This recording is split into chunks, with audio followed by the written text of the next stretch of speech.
Greetings, everyone, and thank you for joining. I am Dr. Noni Davis, coming to you from Sya Academy, and I am a legacy owner. Let me start there um, of Sya Academy, and I give thanks for my father, the late William Edward Davis, and my mother, Sylvia Davis, who is still with us, who co-founded, who I co-founded the school with, and we are still here, 30 years down the road. And so, welcome to Dr. Noni Shule. And I am going to continue. I started writing, everybody. I'm going to continue this story about the brilliance and the intelligence and the bravery of of the historical legacy of our ancestors.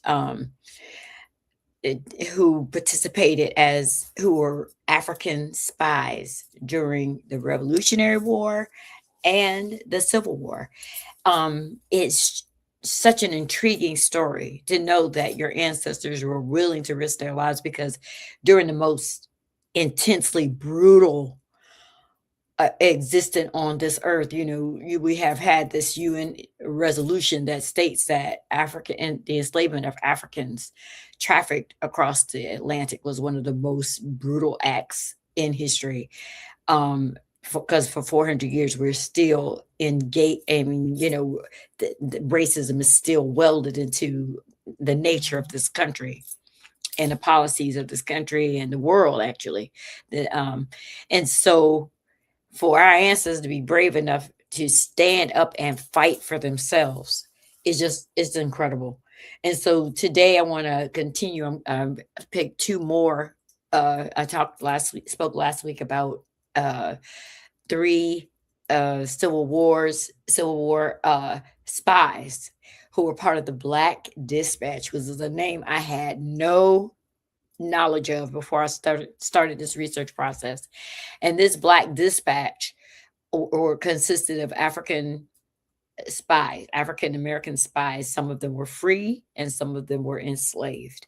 And they were determined to gain their freedom. And according to Robert E. Lee, who was the leader of the Confederacy Army, he even said, hey, these Black people are the reason why we lost the Confederacy, why the Confederacy lost.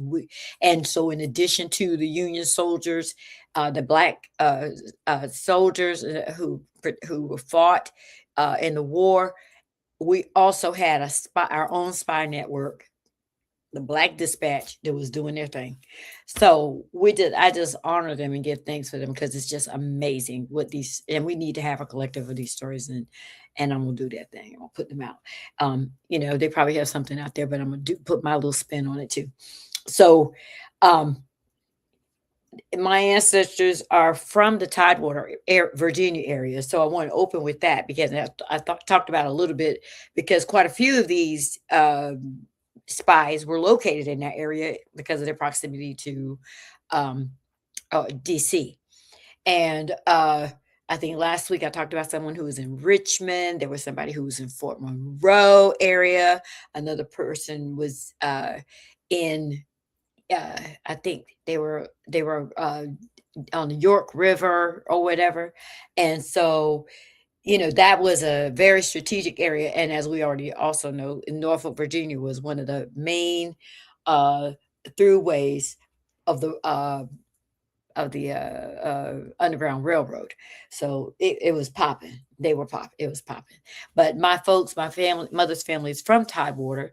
And so I'm familiar with a lot of these places. Like I said, Fort Monroe. I'm familiar with Richmond. We lived in Richmond for a minute. And we also lived in Tidewater, Virginia, Hampton Roads. And my first three children were all born there.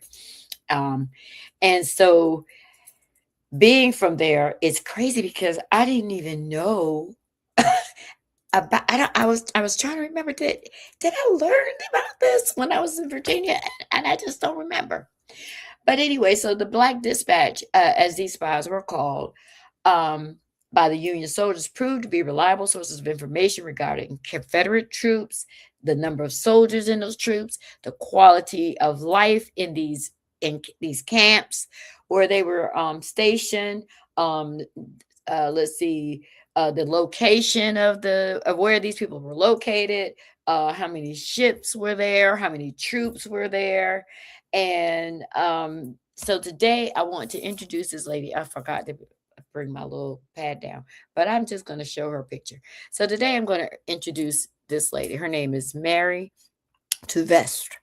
Tuvestre. Now, I've seen her name written Louvester or Louvester or whatever, but that's who this woman managed to do. I mean, it's amazing what she did. So I'm gonna try to tell you both of the stories, and we'll figure out what we don't know what is the truth or whatever. What's been embellished, I have no idea. But Mama Marae Tuvester was an African American woman who had been granted her freedom.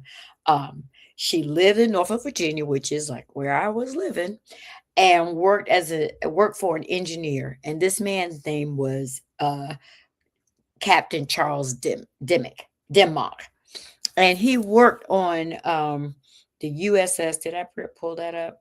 The USS um, Merrimack. And what they wanted them to do was turn the USS Merrimack into, where is the picture of it? So this was the USS Merrimack, right? And so that was what the one a ship that he was working on. What he wanted to do was turn it into an ironclad. And ironclad was a um, um, ship made out of metal, right? I think they said it was either made out of copper or no, not copper, steel and iron or whatever. And so these ships were able to ram into people. These ships were able to sustain um, more uh, bombing or any kind of heavy duty fire on them. And so this guy Charles Dimmock was the engineer, and he was the person who was going to design take the USS Merrimack and turn it into an ironclad, the CSS Virginia. So let me see if I can find CSS Virginia. So that was crazy. But anyway, so they have a couple of different stories of CSS Virginia. Oh no, Virginia. Let's see. Let's see. Okay. So he wanted to turn it into one of those. And so you can see, oh wow. Okay. Uh that's the CSS Virginia. So he had to that was going to be a serious plan. Anyway, so he was working at the naval shipyard and he was designing this thing. But as we talked about earlier, they did not pay any attention to black workers because they said, they're stupid, they can't read, their mental capacity is very insignificant. You know how this dodo head keeps saying that, that's low IQ person, Africans are low IQ people. And so we decided, okay, since we low IQ, we're gonna let you keep thinking that, and we're gonna do this reverse, and you're gonna find out. So anyway, she heard she was working for him, and like I said, his job was to transform the USS Merrimack into the CSS Virginia. And as usual, Africans were not, we were ignored. So this man had no concern about this housekeeper working in his house and leaving his plans all over the place, just like with Mary Bowser, working with Jefferson Davis. She can't read. She don't know what that means, whatever. Da, da, da, da, da. But she overheard him while she was working there, talking about what he was going to do and how he was going to change this ship. This chick said,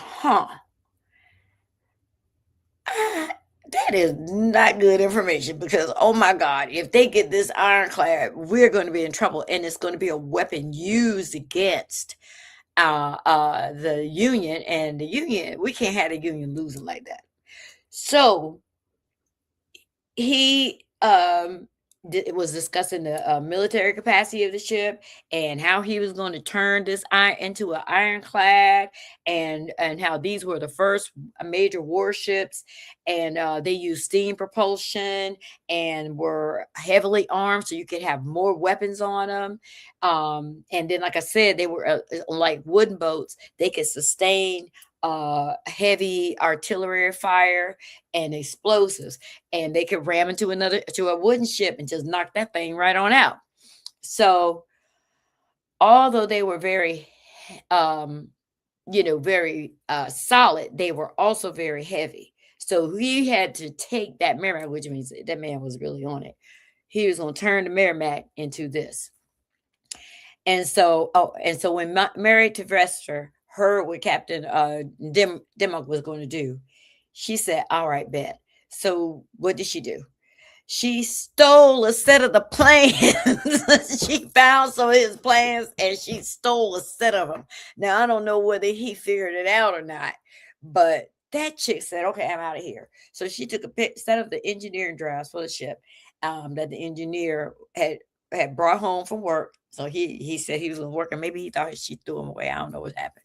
But anyway, she had to travel from Norfolk, Virginia to Washington, D.C. That is 194-mile uh, space of traveling. So that's crazy. That's what she had to do. And she did this to meet the Union, who is the man's name, the Union Secretary of the Navy, Gideon Welles. So they apparently, um, she was in contact with Union soldiers, and they made it possible for her to sneak up there and transported her to the Union Department of the Navy in Washington, D.C. And the Union Secretary of the Navy, his name was Gideon Welles.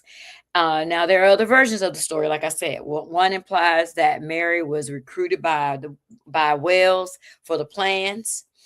We don't know. And however, she was able to pass on the copies of the plans for the USS Virginia to Welles, who documented her story. So in his documentation of how this thing came about, her name is mentioned. Um, and so I went and looked at another story about her. And in this other story, this is when they changed her name from Tuvester to Louves. And so but her information about the ironclad provided the Union Navy with an ability to strategize. Okay, so we know what he's doing. We can look at the plans, and he's going to build it like this, and he's going to build this like this. And they were able to strategize on how they could attack the ironclad.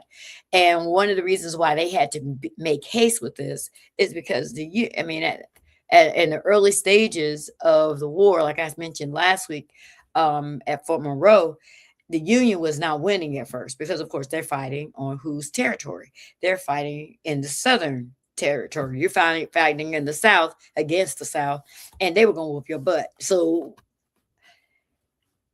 they needed them Africans because the Africans knew the terrain. They knew where everything was. They understood.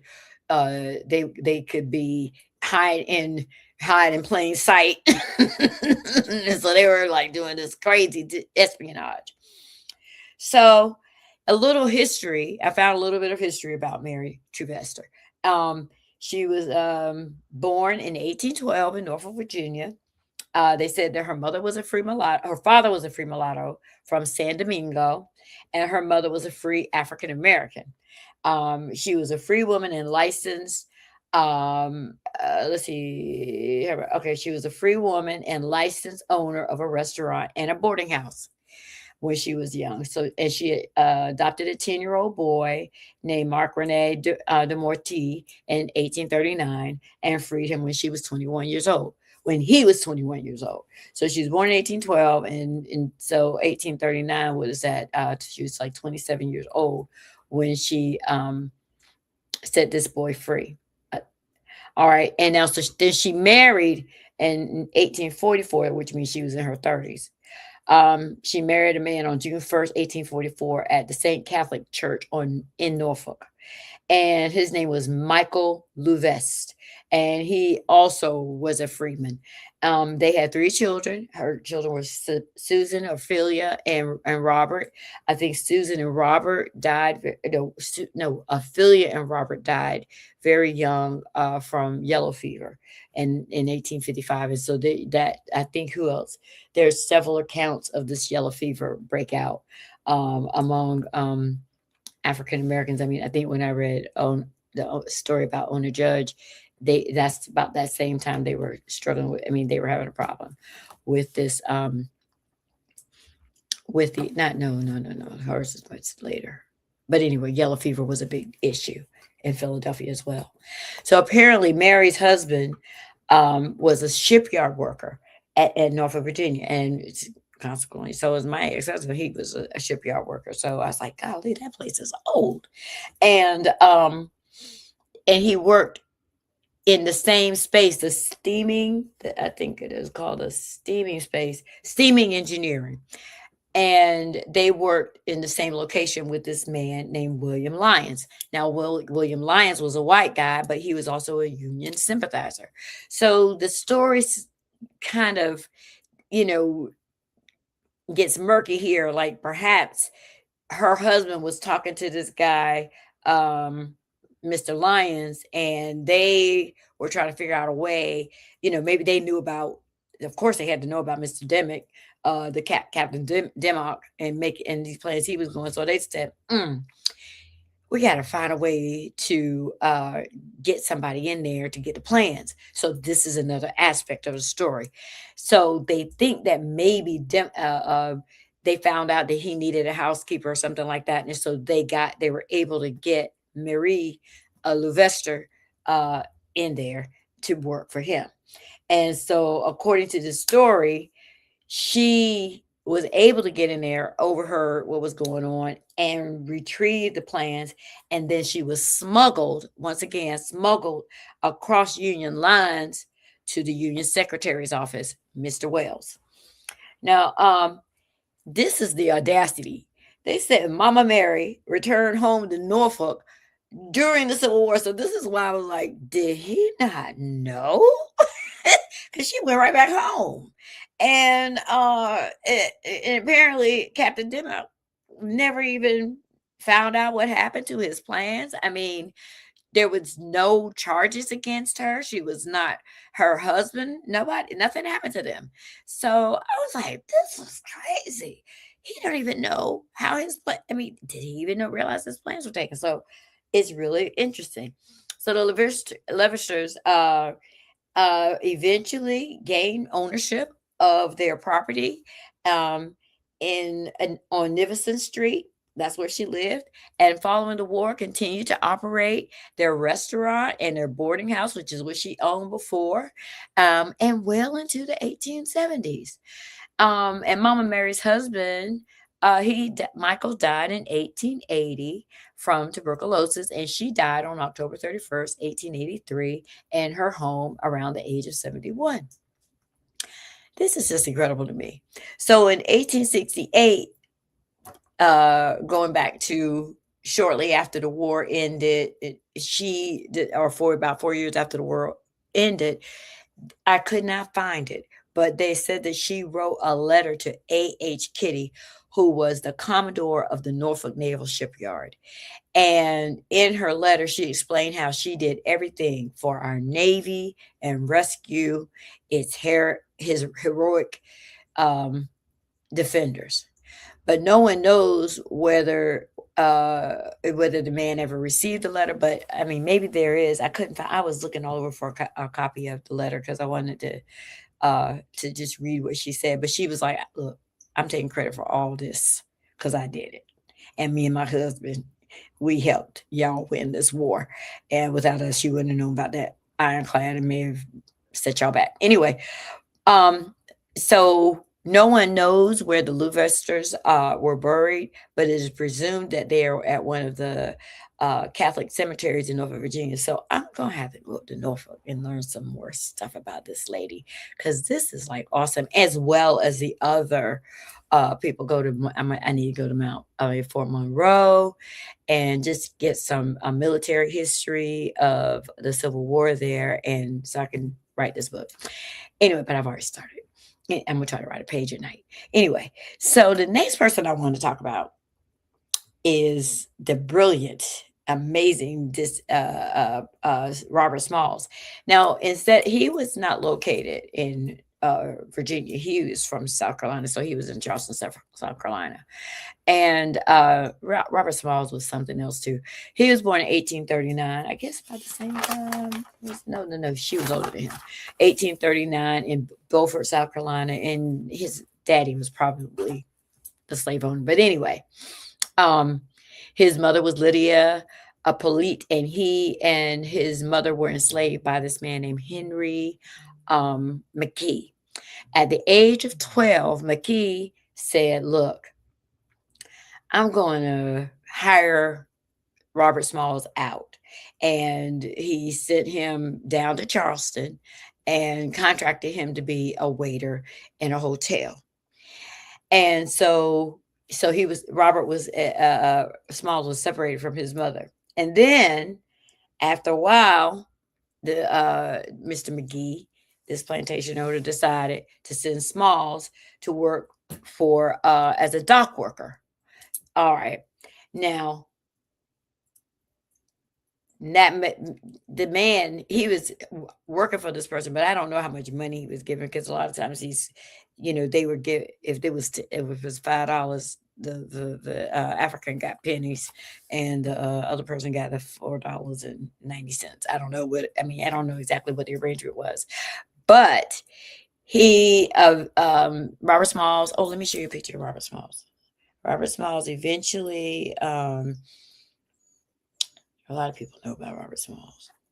Robert Smalls was the bomb. That's Robert Smalls. Okay, 1839 to 1815. So, what happened? So Robert Smalls got married to a woman named Hannah Jones in 1856. And so at this time, he was 17 years old.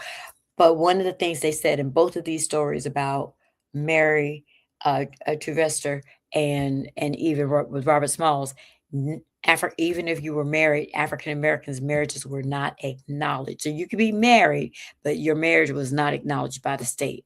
It was just like that was just agreement between y'all. It's crazy.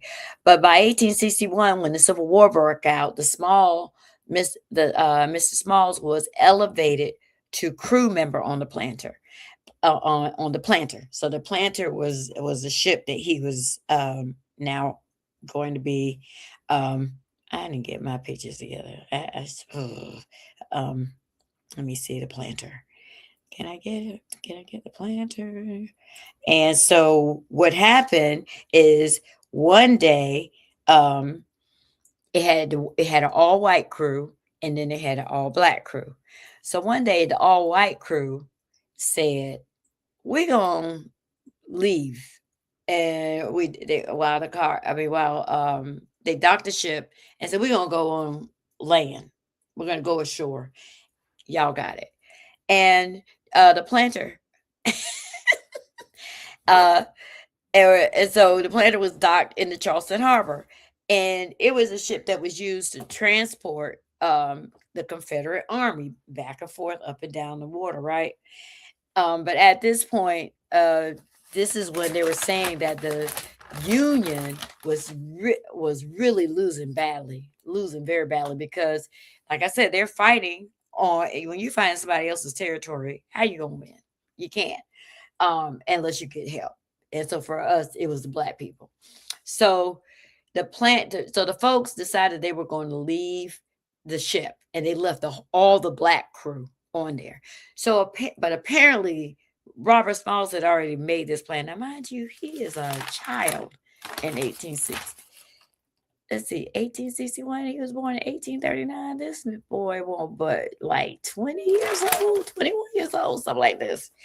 And he said, "Okay, they're leaving. When they leave, who wants to escape?" And everybody who raised their hand said, "I." bye. And the ones who were like, you ain't gonna get me in trouble, they left the ship. And so he said, good. Now, because he was on this ship all the time, he knew all the signals. He knew all how the captain would be dressed. And because, he was fair skinned, he was able to pass. It was 3 o'clock in the morning. Who was going to really look that hard? The ship was passing.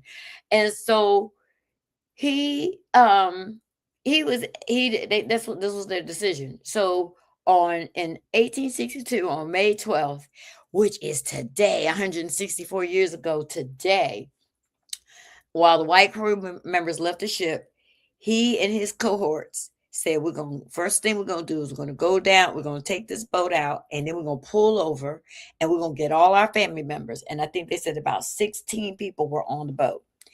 And then, because he had been sailing up and down by this time, you remember he'd been down there since he was a teenager. So he knew how to navigate this ship and all of that.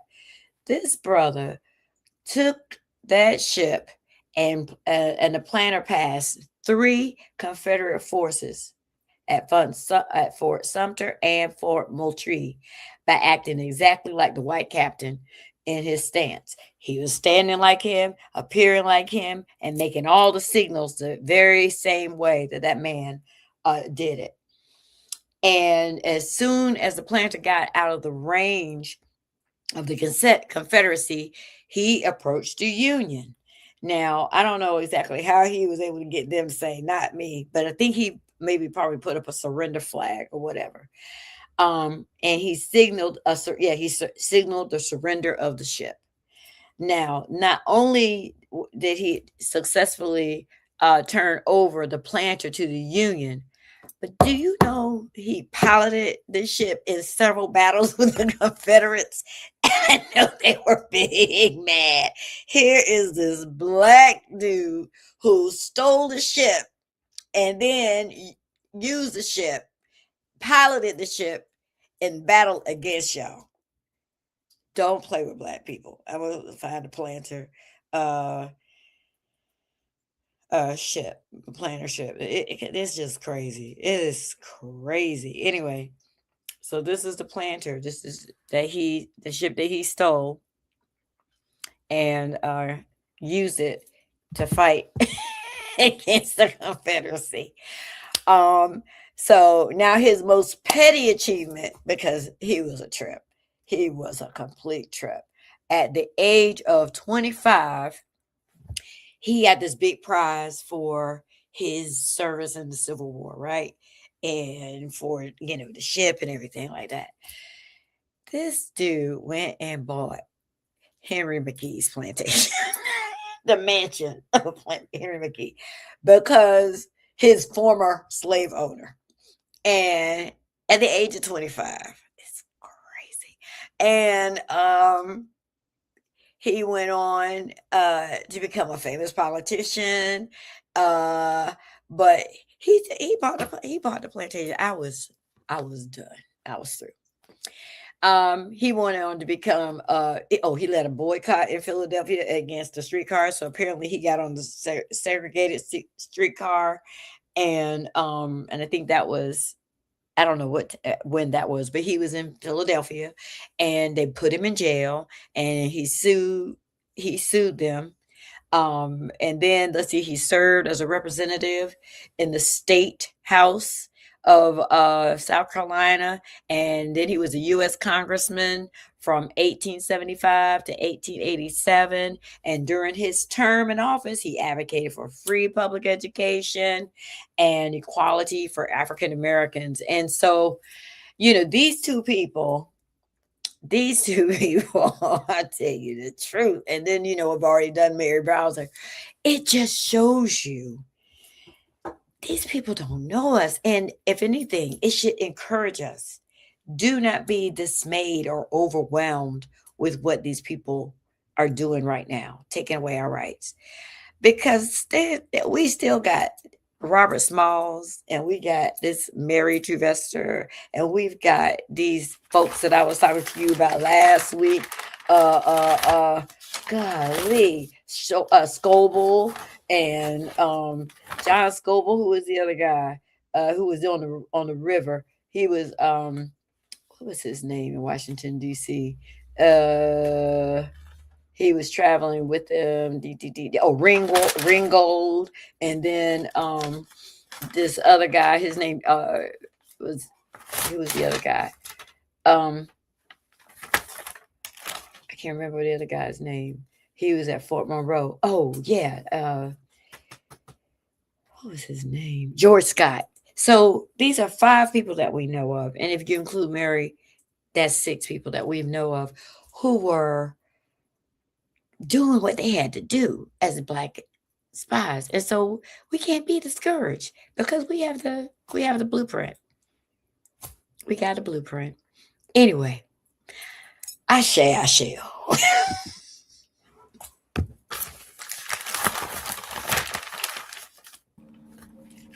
Since we got the blueprint and we're ready to have a blueprint all along those lines, and all kinds of exciting things going on, including our regular commercials. But we've also got your show coming up. So I did manage to get those in and everything like that. So let's check this out and everything like that. So we're going to actually meet the cast. So let's check out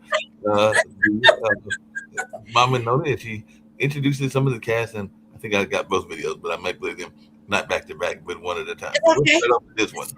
Thank you so much. Hello, everybody. We would love it if you would come to see our major production called A 10-City Tale, Babatunde. Thanks, Sya proudly present A 10-City Tale, Babatunde.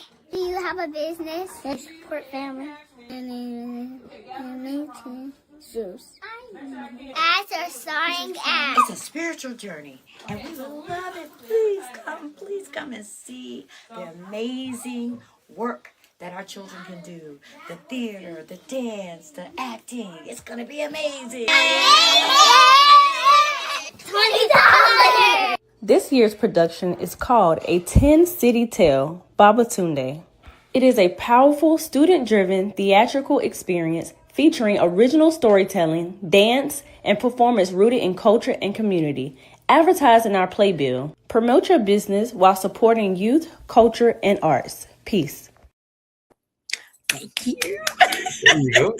And we'll get to one of the other commercials, and then we got your regular one too. But yeah, that was a good one. And let's play both of them. But let me get to this one about. If you're talking, they will hear you. We all want our kids to grow up safe and healthy, so we show them how. And we tell them with honest conversations that let them know what we expect. Not just one time, but every chance we get. That's especially important when it comes to alcohol and other drugs. Kids not only need to know the dangers and how to avoid them, they need to hear it often from you. And when it comes to pain medications, opioids, they need to know that they should never be taken without a prescription and never shared with friends or family. It's dangerous and illegal. So talk with your kids and guide them through the challenges of growing up safe and healthy. Because when you talk, they hear you. For more information about talking with your kids about underage use of alcohol and other drugs, visit underagedrinking.samhsa.gov. So talk, they hear you. You can do it if you try. One more about the play that you sent me, and then we've got the one that is the regular one, and then we'll get on out of here. But this is the other one that you sent me and everything like that.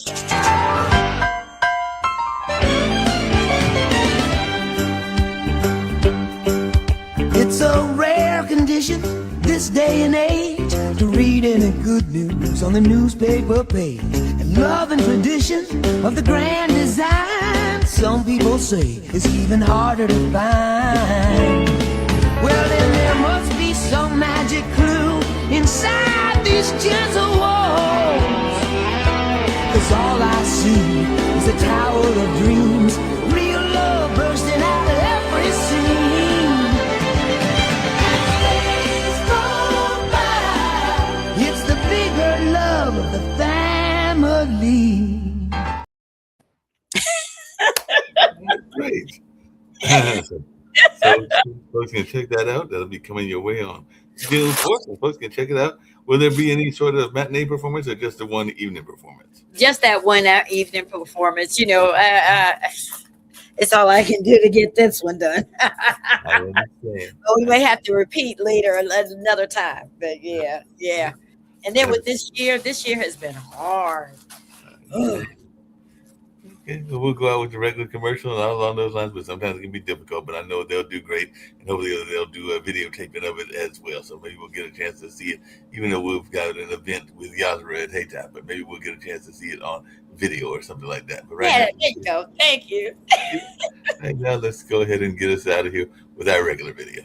I'm a St. Sya student. Of course, I walk into the sound of drums. I'm a St. Sya student. Of course, I know my mom.